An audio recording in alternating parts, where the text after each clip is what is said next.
자, 오늘 우리에게 주시는 하나님의 말씀 사사기 7장 9절부터 14절까지의 말씀입니다. 이 성경을 읽어보면 특히 구약에는 이스라엘이 전쟁을 했다는 기록을 상당히 많이 써놓았습니다. 전쟁에 대한 기록이 많아요. 그 중에서도 특별히 우리가 기억할 만한 전쟁들이 있지요. 엘리야가 바알과 아세라 선지 850명을 상대했던 갈멜산에서의 승리. 그 이스라엘이 승리했던 기록들이 많은데 그 중에서도 기억나는 것이 바로 이런 승리들. 또 골리앗을 쓰러뜨린 다윗의 승리. 그리고 그 여호수아를 앞세워서 아말렉과 전투했던 승리. 해가 지지 않고 이스라엘이 아말렉을 진멸할 때까지 그렇게 해가 중천에 머물렀던 그런 승리. 이 대단한 승리들입니다. 근데 그에 못지않은 승리의 사건이 오늘 본문에 나와 있습니다. 기드온의 승리입니다. 하나님은 기드온과 300명의 병사들을 통해서 엄청난 승리를 거두게 하셨습니다. 300명. 그리고 상대는 13만 5천 명입니다. 미디안 군대 13만 5천 명을 300명의 기드온 군대가 어떻게 이길 수 있었을까? 우리도 그러고 싶어요. 상대적으로 연약해 보이는 우리가 상대적으로 강해 보이는 세상과 싸워서 어떻게 승리할 수 있겠는가? 오늘 이 기드온의 전쟁이 우리에게 아주 많은 가르침을 주고 있습니다. 어떻게 하면 승리할 수 있겠는가? 승리자의 요건은 무엇인가 하는 것을 가르쳐 주고 있습니다. 자, 우선 첫 번째로 하나님은 새벽을 깨우는 자들에게 승리를 안겨주신다는 사실입니다. 우리가 오늘 9절부터 읽었습니다마는 사실은 1절부터 읽었으면 좋았을 텐데 시간 관계상 9절부터 읽었습니다. 1절 말씀을 한번 살펴보시게 되면 여룻바알이라 하는 기드온과 그를 따르는 모든 백성이 어떻게 합니까? 일찍이 일어나 하롯 샘 곁에 진을 쳤고 전쟁을 하기 위해서 지금 여기 미디안 군사와 대치하고 있는 상황에 싸우기 위해서 이스라엘 사람들이 가장 먼저 했던 일은 일찍 일어났다는 것입니다. 여러분, 인생의 승리자들에게서 볼 수 있는 공통점들이 몇 가지가 있습니다. 그 중에 하나가 새벽을 깨우는 사람들이라는 점입니다. 이것은 성경 여기저기에서 찾아볼 수 있는 내용인데요. 이스라엘 백성들이 광야 40년 생활을 하는 중에 뭘 먹고 살았습니까? 그들은 농사를 짓지 못했어요. 먹을 것이 없었습니다. 먹을 것을 애굽에서 싸가지고 나왔지만 그 먹거리들은 사흘도 되지 않아서 떨어졌습니다. 먹을 것이 없는데 40년 넘는 세월을 광야에서 지냈습니다. 무엇을 먹었나요? 다 아시죠? 뭘 먹고 살았습니까? 만나를 먹고 살았습니다. 하나님께서 하늘에서 내려주시는 신령한 음식입니다. 만나를 먹고 지냈는데 그런데 하나님은 이 만나를 언제 내려주셨을까요? 새벽에 내려주셨습니다. 해가 뜨기 시작하면 만나는 사라졌습니다. 새벽에.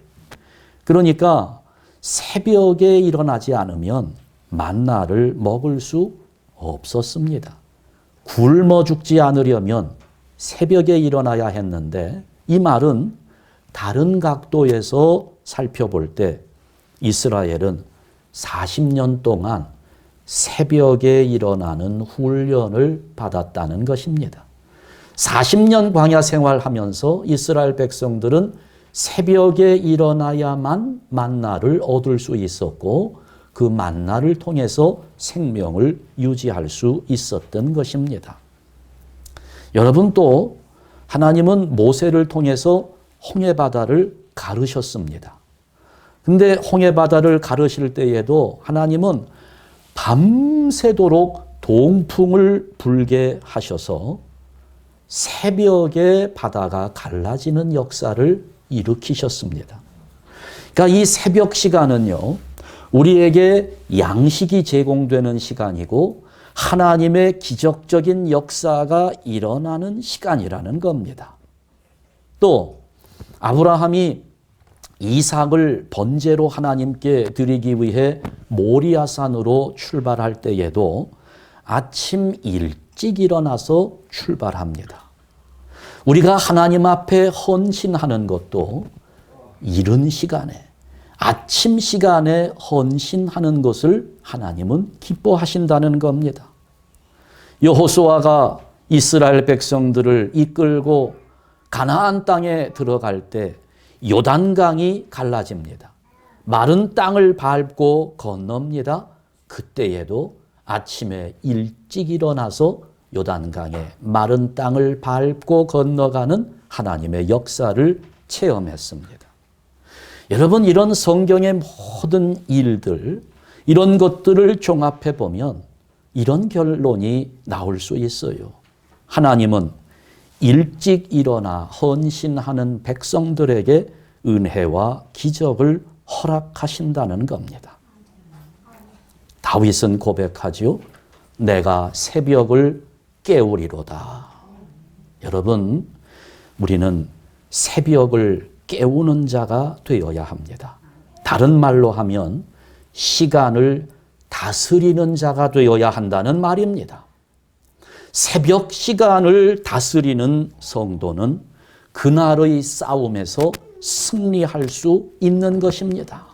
시간에 이끌려서 시간에 쫓겨다니는 자가 되지 말고 새벽 시간부터 그 시간을 다스리면서 하루의 싸움에서 승리하는 성도들. 그래서 우리 하나님을 믿는 성도가 새벽 시간에 하나님께 기도하는 것은 너무나 중요합니다. 하나님의 역사가 일어나는 새벽에 일어나서 기도하는 자가 승리할 수 있다는 것은 너무나 당연한 거 아니겠습니까? 아주 중요한 일입니다.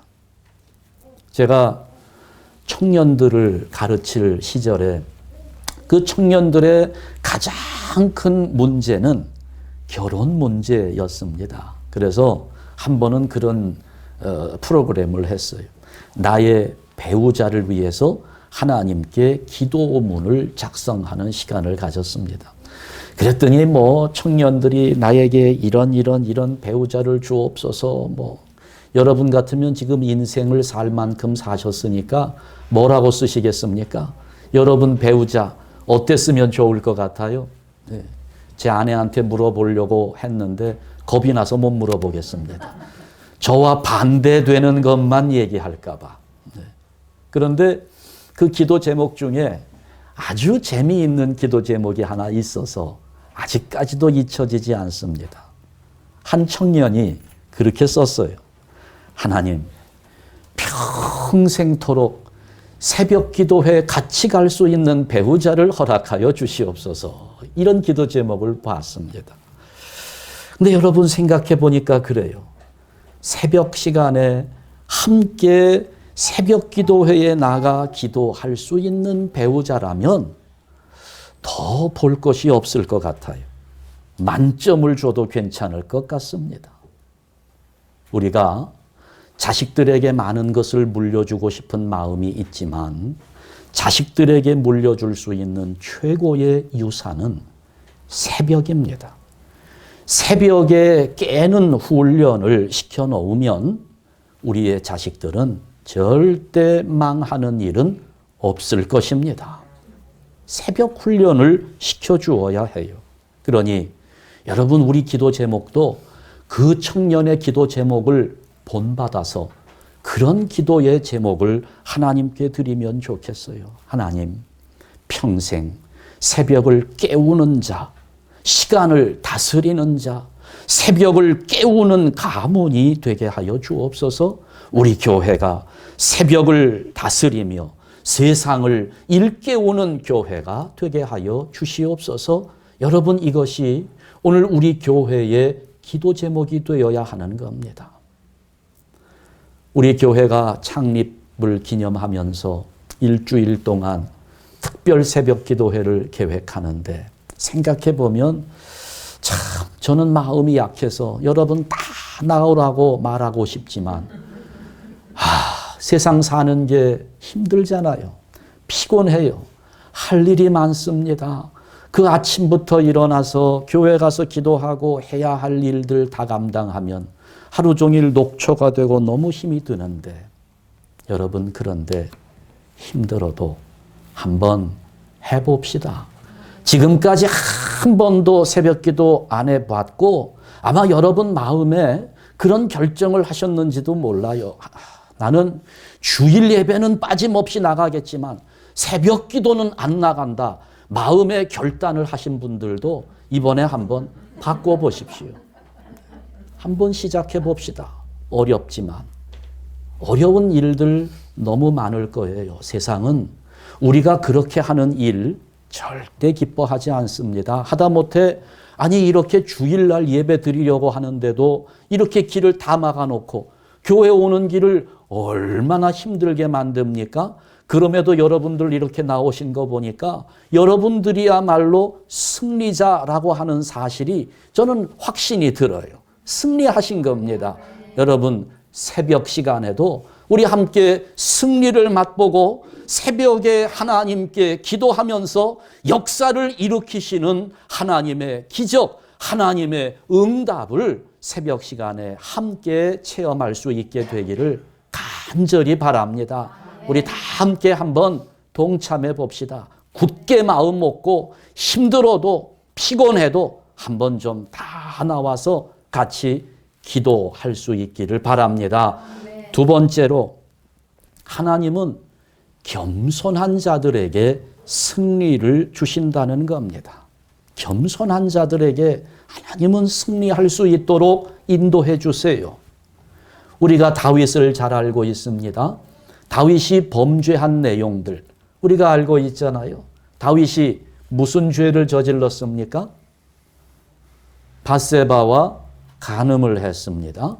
또 그 이후에 이어지는 거, 자기의 범죄 사실을 숨기기 위해서 밧세바의 남편을 죽게 만듭니다. 간음죄에, 살인죄에. 또 그 이외에도 다윗은 여러 가지 범죄를 저질렀습니다.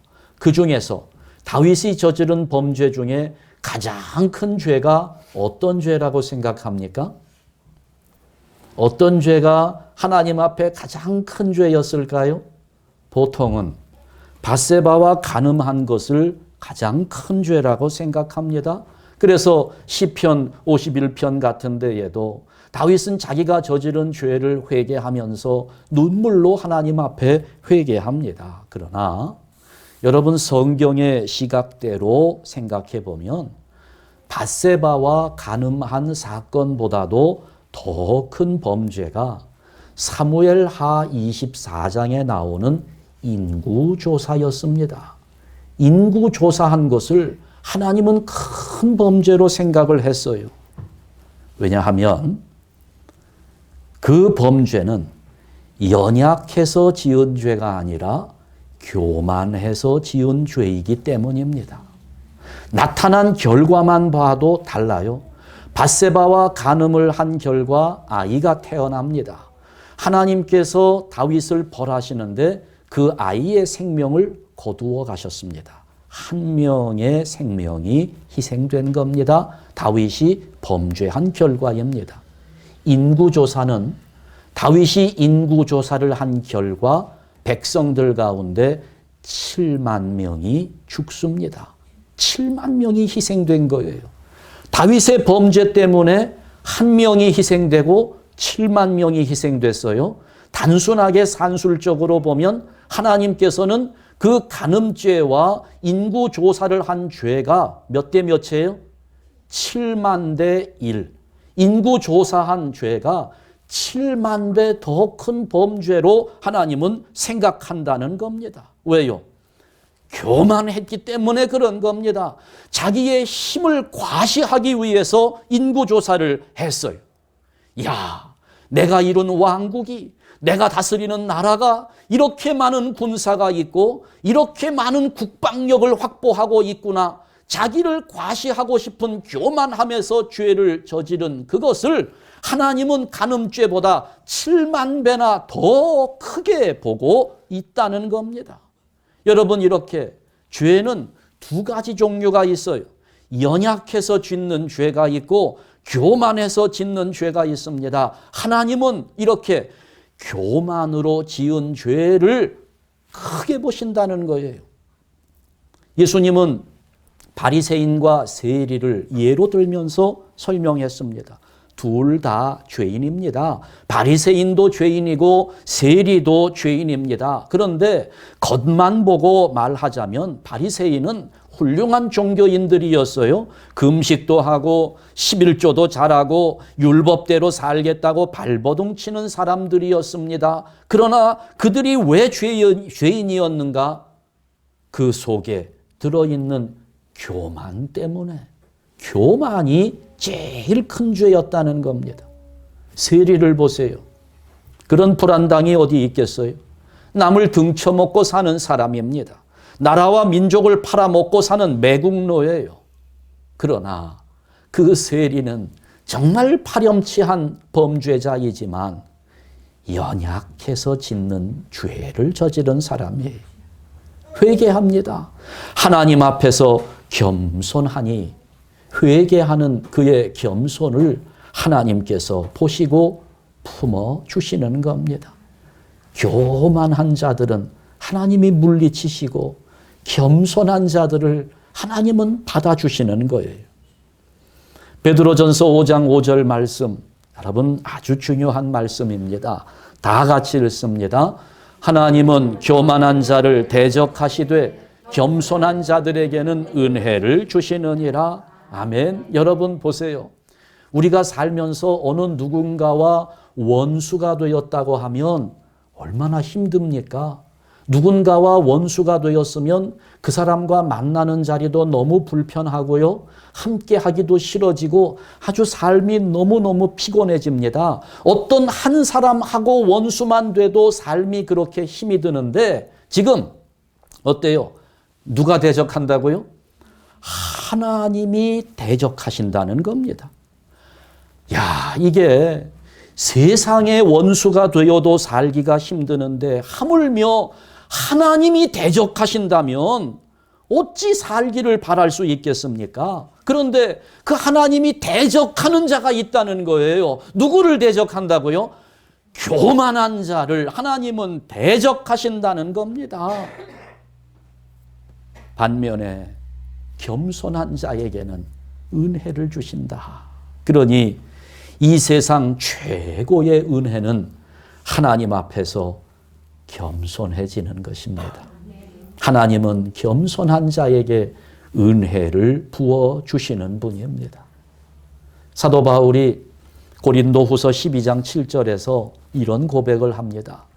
여러 계시를 받은 것이 지극히 크므로 너무 자만하지 않게 하시려고 내 육체의 가시 곧 사탄의 사자를 주셨으니 이는 나를 쳐서 너무 자만하지 않게 하려 하심이라.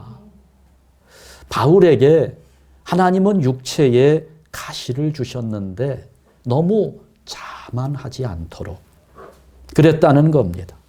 그래서 지금 그 앞뒤 내용들을 읽어보면 바울은요, 이 문제, 육체의 가시, 아마 어떤 질병이 있었던 것 같습니다. 그 가시가 떠나게 해달라고 간절하게 3번 간구하는데 하나님의 응답이 무엇이었습니까? 하나님께서는 고린도후서 12장 9절 말씀에서 내 은혜가 내게 족하도다 말씀합니다. 여러분 이거 잘 보셔야 돼요. 바울은 지금 뭐가 떠나기를 기도합니까? 가시가 떠나기를 기도하는데 하나님은 지금 무엇을 주셨다는 겁니까? 은혜를 주셨다는 겁니다. 바울은 가시라고 이야기하는 것을 하나님은 은혜라고 말씀을 하고 있습니다. 어떻게? 우리가 생각할 때 가시인 것이 하나님 보실 때에는 은혜가 될 수 있는 것일까? 어떻게 그럴 수 있나요? 어떻게 그것이, 그 가시가 하나님의 은혜일 수 있습니까? 나를 교만하지 않도록 하는 것이기 때문에, 그 가시 때문에 내가 겸손해질 수 있고, 내가 겸손해질 수 있어서 하나님의 은혜 가운데 머물 수 있게 되니 그것이야말로 하나님의 은혜라는 겁니다. 나를 겸손하게 만드는 도구이기 때문에 그런 것입니다. 하나님은 이렇게 약한 자, 그러나 겸손한 자를 통하여 역사하시는 분입니다. 약하다고 해서 다 하나님께서 사용하시는 거 아니에요. 겸손한 자, 하나님이 사용하는 일꾼들입니다. 지금 보세요. 미디안 군대는 13만 5천 명입니다. 이스라엘은 3만 2천 명이 모였습니다. 그러면 13만 5천 명과 3만 2천 명이 싸운다고 할 때 4대 1의 싸움입니다. 3만 2천 명 대 13만 5천 명, 1대 4의 싸움이 돼요. 만약에 여기에서 그대로 싸움이 붙었다면, 전쟁을 했다면, 그런데 이스라엘이 이겼다면 이스라엘은 어떤 생각을 하게 되었을까요? 4대 1의 싸움에서 우리가 이겼다는 겁니다. 그러면 자기들 스스로 이야, 대단하다. 우리가 이기다니. 엄청난 싸움이네. 그렇게 감탄하면서 야, 그때 작전을 잘 짰어. 전략이 좋았다고. 우리가 용감하게 죽기 살기로 싸웠더니 1대 4의 전쟁에서 이길 수 있었다고 틀림없이 그렇게 말했을 겁니다. 여러분, 그래서 하나님은 다수를 기뻐하시지 않는 겁니다. 하나님은 3만 2천 명을 다 싸움에 나가게 하지 않았습니다. 3절 말씀해 보면 먼저 두려워하는 자들을 다 돌려보냅니다. 3만 2천 명이 모였는데 전쟁에 나가 싸우는 것을 두려워하는 사람들을 돌려보내라는 거예요. 돌려보냈더니 3만 2천 명 가운데 두려워하는 자가 2만 2천 명이 돌아가고 10,000명이 남았습니다. 그런데 하나님은 이것도 많다는 겁니다. 10,000명도 많다. 그리고 물가에 데리고 가서 그 물가에서 물 먹는 시험을 합니다. 그래 그 물에다가 입을 대고 개처럼 핥아먹는 자들을 다 돌려보내고 거기에 무릎을 꿇고 손으로 떠서 물을 마시는 자 300명만 남게 하셨습니다. 이런 구절을 보면서 우리들은 이런 해석을 할 수 있어요. 아, 하나님 앞에 쓰임받는 자들은 그 물가에서 무릎을 꿇고 물을 떠먹었으니까 무릎을 꿇는 자이다. 이렇게 해석할 수 있습니다. 손으로 물을 떠서 마시는 자, 주변을 경계하면서 만반의 준비를 하는 자, 이런 사람을 하나님은 사용하신다. 이렇게 생각할 수 있어요. 그러나 여러분, 지금 이 방법은요, 우리가 물을 어떻게 마셔야 하는가 하는 물 마시는 예절을 가르치기 위함이 아닙니다. 이 방법은요, 단지 한 가지 목적밖에는 없어요. 숫자를 줄이기 위한 방법이었다는 것입니다. 하나님은 계속해서 숫자를 줄여나가는 거예요. 왜 그랬을까요? 왜 하나님께서 군사의 숫자를 줄이셨을까요? 2절 말씀에서 하나님이 분명하게 말씀합니다. 여호와께서 기드온에게 이르시되 너를 따르는 백성이 너무 많은즉 내가 그들의 손에 미디안 사람을 넘겨주지 아니하리니. 보세요.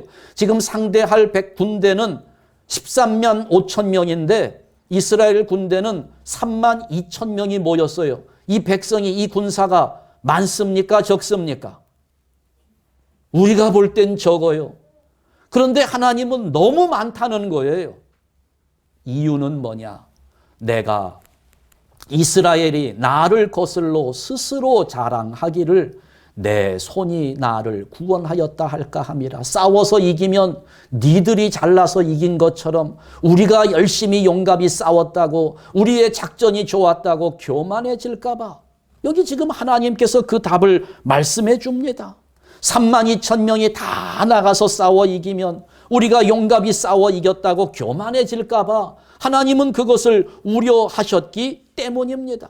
우리가 훨씬 더 군사가 부족한데 하나님이 우리가 이기게 하셨다라는 생각을 들게 하려면 군사의 숫자를 줄여야 하는 거예요. 작아야 하는 겁니다. 32,000명으로 13만 5천 명을 이기면 교만해질 수 있겠지만 한번 생각해 보세요. 300명을 가지고 13만 5천 명을 이기면 그건 말 하나만 하잖아요. 몇 대 몇인지 계산이 됩니까? 300대 13만 5천. 계산이 잘 되지 않아요. 말 하나만. 이거는 하나님의 능력으로 이긴 것입니다. 그러니 모든 사람들이 우리의 군사가 턱없이 부족한데 하나님이 이기게 하셨다. 연약한 우리를 하나님이 도우셨다고 인정할 수밖에 없지 않겠습니까? 그래서 하나님은 백성들이 교만해지지 않게 하시려고 이렇게 배려하신 겁니다. 그리고 이기게 하신 겁니다. 여러분, 승리의 비결은 겸손함에 있는 것입니다. 겸손하면 반드시 승리합니다. 반대로 조금 가졌다고, 조금 안다고, 좀 능력이 있다고 거들먹거리는 사람들 시간이 말해주는데요. 반드시 망합니다.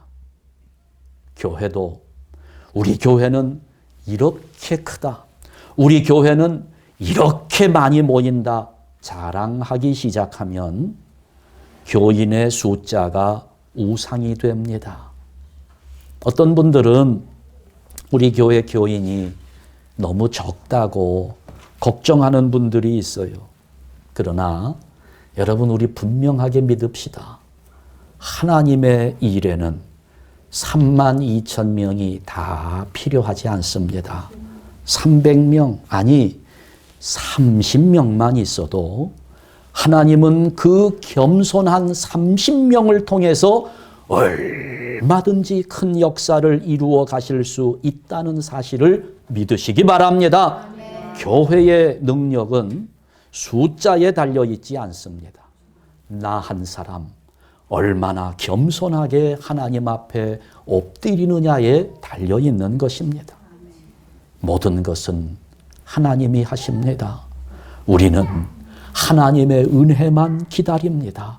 이렇게 하나님 앞에 겸손하게 나아가면 어떤 일도 못할 거 없습니다. 불가능은 없는 겁니다.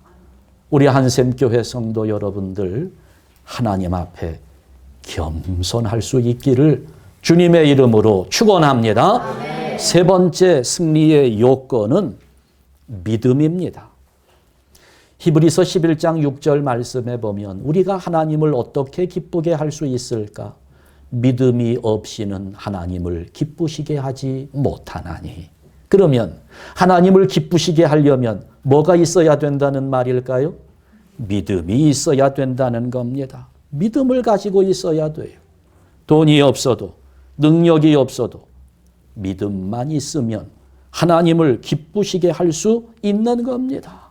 또 요한일서 5장 4절에도 보면 무릇 하나님께로부터 난 자마다 세상을 이기느니라. 세상을 이기는 승리는 이것이니, 다 같이 우리의 믿음이니라. 아멘. 승리가 믿음이라는 겁니다. 승리하려면 우리에게 믿음이 있어야 된다는 거예요. 승리는 믿음의 분량만큼 찾아오게 되어 있습니다. 그래서 하나님은 기드온에게 믿음을 갖게 하시려고 계속 여러 가지 표징들을 보여주셨습니다. 그런데 아직도 기드온은 확신을 가지고 있지 못했습니다. 그래서 9절 말씀에 하나님이 또 나타나신 겁니다. 그 밤에 여호와께서 기드온에게 이르시되 일어나 진영으로 내려가라. 내가 그것을 내 손에 넘겨주었느니라. 여러분, 기도하면서 이 정도의 기도 응답을 받았다면 그냥 내려가면 돼요. 하나님의 응답을 받았으니 시키는 대로 가서 싸우면 됩니다. 그러면 이기잖아요. 하나님이 말씀하셨는데. 그런데 믿음으로 가서 그냥 적진을 박살내면 되는데 아직도 기도는 불안합니다. 그래서 10절에 보니까 만일 네가 내려가기를 두려워하거든 네 부하 한 명 데리고 가서 한번 미디안 군대 형편을 봐라. 그들이 지금 어떤 말을 하고 있는지 들어보라 말씀을 합니다. 그래서 부하를 데리고 적진으로 몰래 숨어 들어가는데 어떤 일이 벌어집니까? 거기에서 미디안 군사 하나가 꿈 이야기를 하는 소리를 듣습니다. 그게 이제 13절부터 15절까지의 내용인데요. 한번 길지만 보시게 되면 기드온이 그곳에 이른즉 어떤 사람이 그의 친구에게 꿈을 말하여 이르기를 내가 한 꿈을 꾸었는데 꿈에 보리떡 한 덩어리가 미디안 진영으로 굴러 들어와 한 장막에 이르러 그것을 쳐서 무너뜨려 위쪽으로 엎으니 그 장막이 쓰러지더라. 그의 친구가 대답하여 이르되 이는 다른 것이 아니라 이스라엘 사람 요아스의 아들 기드온의 칼이라. 하나님이 미디안과 그 모든 진영을 그의 손에 넘겨주셨느니라 하더라. 기드온이 그 꿈과 해몽하는 말을 듣고 경배하며 이스라엘 진영으로 돌아와 이르되 일어나라. 여호와께서 미디안과 그 모든 진영을 너희 손에 넘겨주셨느니라. 아멘. 여러분 보세요. 지금 기드온이 확신, 믿음을 갖는 과정이에요. 승리하려면 믿음이 있어야 되는데 아직도 기드온이 의심하고 있으니 하나님은 지금 미디안 군사들이 꿈을 꾸고 자기들끼리 해석하고 그 미디안 군인들도 하나님이 우리를 이스라엘 손에 넘겨주셨다는 것을 인정하고 있는 것을 듣게 하시면서 확신을 갖게 만들어주는 겁니다. 과연 될까? 그럴 수 있을까? 그게 가능한가? 의심하는 기드온에게 하나님은 확신을 주시는 겁니다. 그렇게 확신을 가지고 전쟁에 나아가게 하시는 겁니다. 여러분, 오늘 우리에게 있어서 가장 중요한 것은 어떻게 해서든지 확실한 믿음을 갖는 일입니다. 이 확신을 가질 때까지 우리는 기도해야 합니다. 목사님, 사업을 위해서 기도하는데 하나님의 뜻을 잘 모르겠어요. 언제까지 기도해야 됩니까? 자주 듣는 질문입니다. 젊은이들, 저 사람이 나한테 프로포즈를 하는데 하나님께서 주신 배우자인지 이걸 잘 모르겠습니다. 기도해도 응답이 없습니다. 언제까지 기도해야 할까요? 여러분, 언제까지 해야 될까요? 사업을 위해서 언제까지 기도해야 됩니까? 배우자를 위해서 언제까지 기도해야 될까요? 사업에 대한 하나님의 뜻이 보일 때까지, 이 사람이 하나님께서 허락하신 배우자인지 확신이 올 때까지는 일종의 영적 싸움이 있습니다. 이 싸움에서 우리는 확신이 올 때까지 기도해야 합니다. 언제까지라고 하는 것은 몇 년도, 몇 월, 며칠, 앞으로 몇 시간 이렇게 결정할 수 있는 것이 아니에요. 언제까지 해야 됩니까? 확신이 올 때까지 해야 합니다. 시간에 제한을 두지 말아야 돼요. 1시간 기도해서 확신이 오면 1시간 만에 일어나도 되지만 5시간 기도를 해도 확신이 안 오면 6시간, 7시간, 한 달을 기도해도 확신이 안 오면 2달, 3달, 아니 1년, 2년까지도 기도해야 된다는 겁니다. 아브라함은 하나님의 약속을 이루기까지 25년의 세월을 기다렸던 사람이 확신이 올 때까지. 여러분, 이것이 바로 기도의 법칙입니다. 기도 응답의 법칙이에요. 언제까지 한다고요? 확신이 올 때까지. 그 믿음을 가지고 나가면 백전백승, 우리는 승리자가 될 수 있는 것입니다. 믿음을 가지고 있을 때 승리하게 되는 겁니다. 여러분, 오늘 하나님께서 우리에게 기드온과 300 용사를 통해서 승리의 비결을 보여주셨습니다. 여기에서 듣는 것으로 끝내면 안 됩니다. 저도 승리자가 되기를 원하고 여러분도 승리자가 되기를 간절히 원하는데 우리 안에 소원을 가집시다. 하나님, 나도 기드온과 같은 그 300 용사들과 같은 그 승리의 기쁨을 맛보기 원합니다. 이런 승리자가 되기를 원하는 그런 소원이 있다면 여러분, 새벽을 깨우시고 시간을 다스리는 자가 되기를 바랍니다. 행복한 삶을 원한다면 그 새벽 시간을 다스리는 성도가 되어야 합니다. 보장된 승리를 원한다면 나는 연약하지만 강하신 하나님의 손길을 의지하는 겸손한 성도가 되어야 합니다. 또 하나님께서 믿음을 가진 사람에게 능력을 주신다는 사실을 깨달았다면 하나님 앞에 내 믿음이 자라나게 해달라고, 성숙하게 해달라고 부르짖어 기도하시기 바랍니다. 그래서 오늘 여기 이 자리에 있는 우리들 모두가 하나님 앞에서 하나님이 주시는 승리의 기쁨을 만끽하며 하나님의 은혜를 누리는 복된 성도들 되시기를 주님의 이름으로 축원합니다. 기도하겠습니다.